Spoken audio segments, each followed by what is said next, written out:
Oi, gente, tudo bom com vocês? Bom dia, boa tarde, boa noite. Eu tô gravando de noite, mas não sei quando vocês vão ver, porque eu decidi gravar, deixar gravado, para ficar mais fácil, tanto para a turma A quanto para a turma B assistir. E se quiser rever, acho que dá para rever também. Vou mandar o slide junto, que nem o outro. Mas assim, eu já vou logo avisando que o slide ficou pequeno. Porque, assim, é pouco assunto, sabe? Cada um ficou separado com uma parte, e eu fiquei com tecido sanguíneo. Então, realmente ficou bem pouco. Mas tem tudo aqui. É tudo que vai cair na prova de vocês. Eu vou mandar também umas. Eu acho que as meninas mandaram questão de tecido sanguíneo, mas caso eu ache algum, assim, pesquisando, eu vou enviar também para vocês, né? Que nunca é demais, né? Então, vamos lá.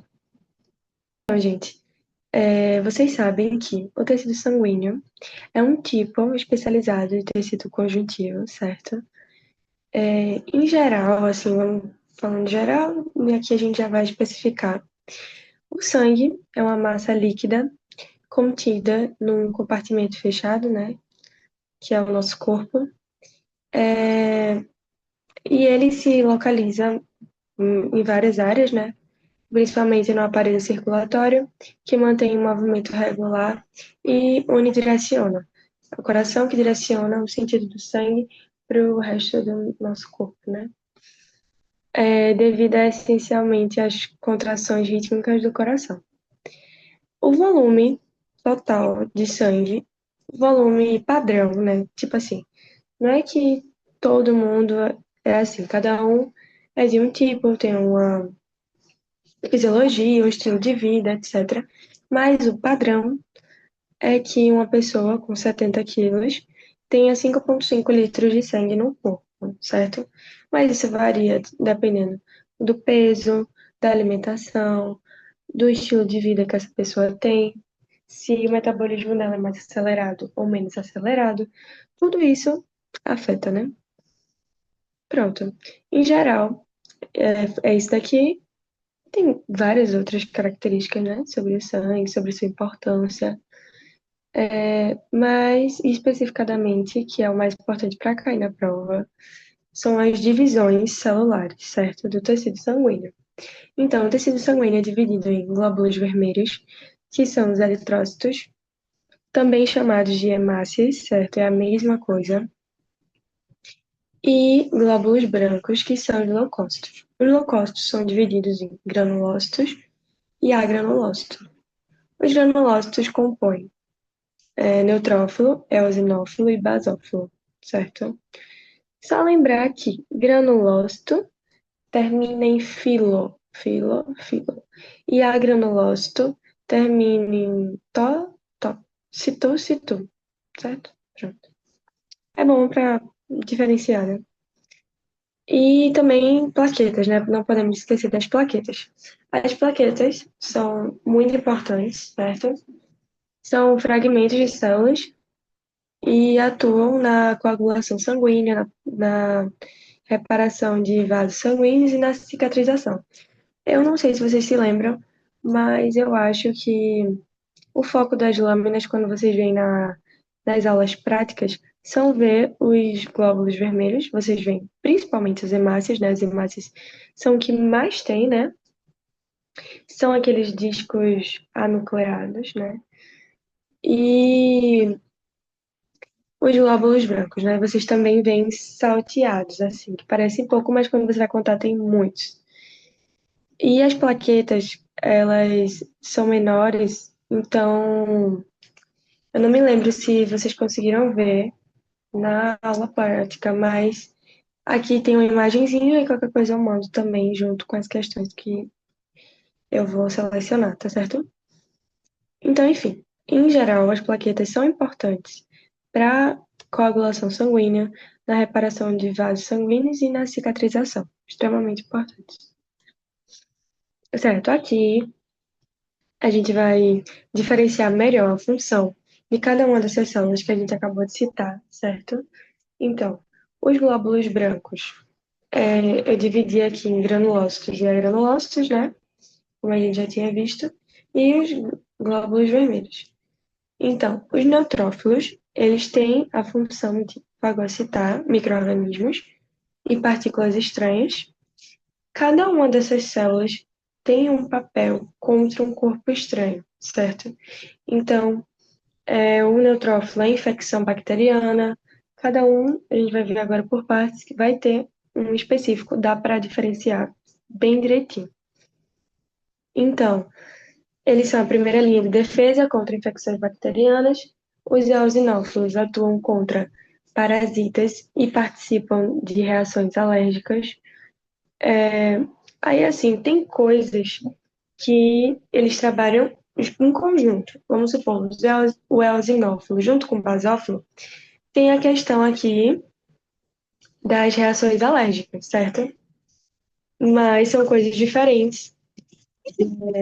Não são só isso, as outras coisas que eles atuam diferenciam eles. Como o eosinófilo é diferenciado pela questão dos parasitas e o basófilo é na questão de outras substâncias que podem gerar reações inflamatórias, certo? Aqui no agranulócitos, temos que os linfócitos são responsáveis pela resposta imunológica. Os linfócitos, vocês vão ver em imunologia mais aprofundada, certo? Sobre linfócito T e linfócito B. Tem muita coisa, mas o que vai cair da prova de vocês é isso, não vai cair mais aprofundado, não.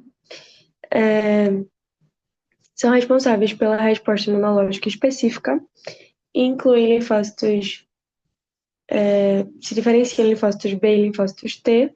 Os linfócitos B atuam na produção de anticorpos e os linfócitos T na destruição de células infectadas e regulam o sistema imune, certo? Já os monócitos, eles se diferenciam, eles podem se diferenciar em macrófagos, certo? Quando necessário, auxiliando na resposta imune do corpo. Fagocitam micro-organismos, células mortas e detritos celulares, ok? E os glóbulos vermelhos, que a gente tinha falado, que são os eritrócitos, ou hemácias, né? Eles têm um papel fundamental de transporte de oxigênio, né? Eles transportam especificamente não, primariamente, né, para os pulmões e para os tecidos, que vão ajudar a administrar o sangue e o oxigênio juntamente pelo corpo, a remoção do gás carbônico também, para ser eliminado pelos pulmões.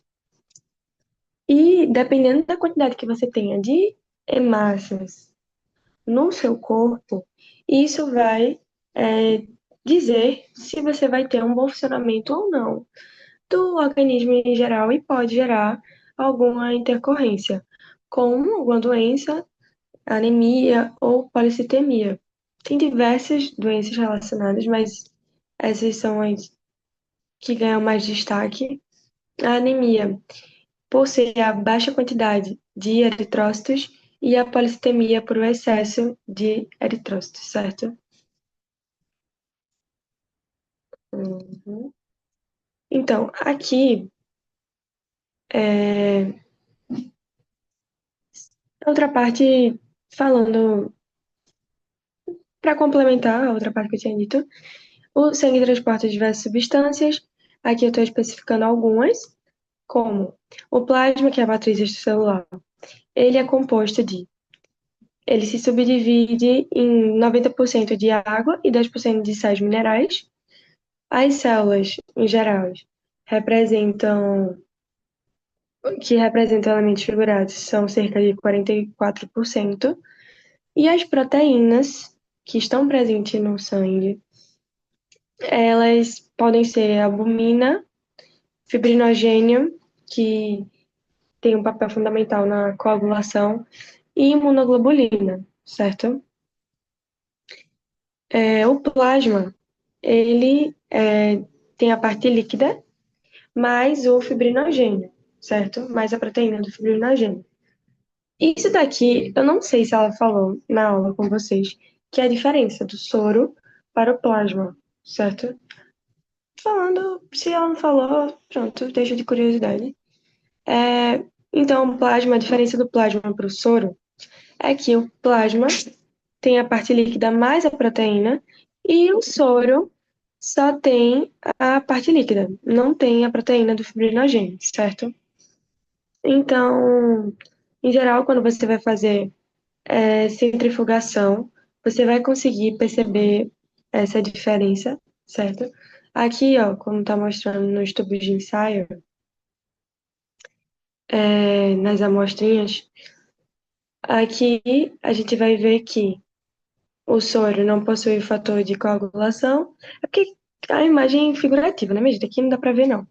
Mas no olho nu, na hora lá que você está fazendo, dá para diferenciar pela cor que vai ficar dividido, certo? A parte do plasma vai ficar em cima, o resto vai tudo descer e vai ficar uma partezinha diferenciando. Essa vai ser o que você consegue diferenciar visualmente o soro do plasma, ok?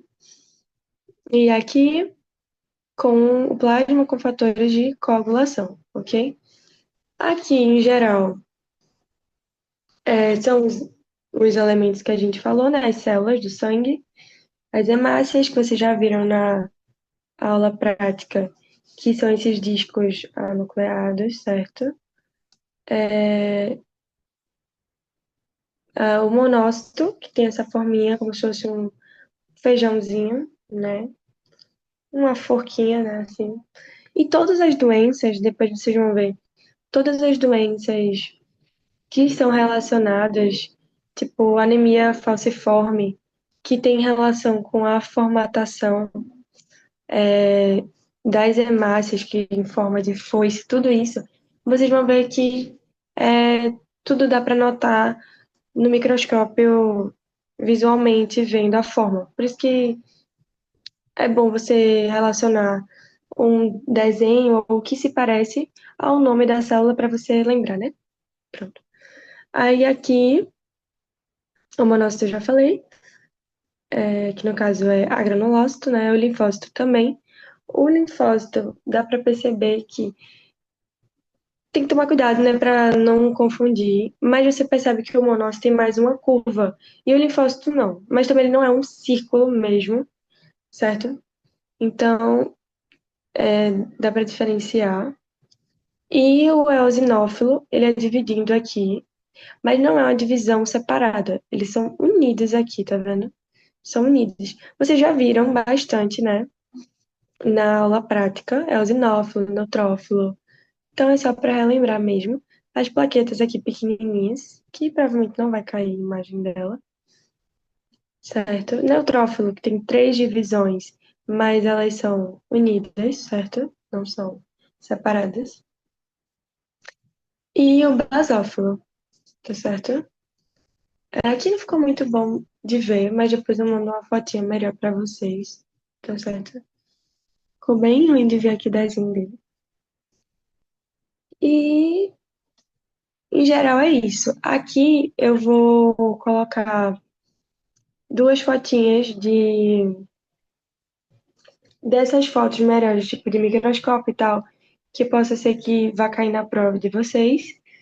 E vou enviar, eu vou colocar a bibliografia também aqui, e vou enviar algumas questões que eu achar, mas não vou enviar muita não, porque assim, é importante que vocês estudem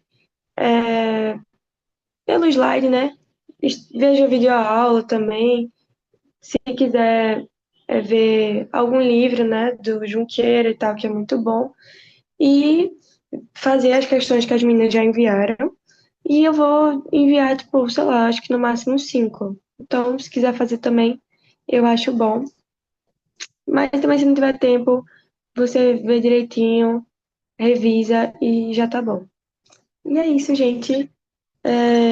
Desejo uma boa prova para vocês. Eu vou falar no grupo com vocês também. E é isso. Um beijo e até mais.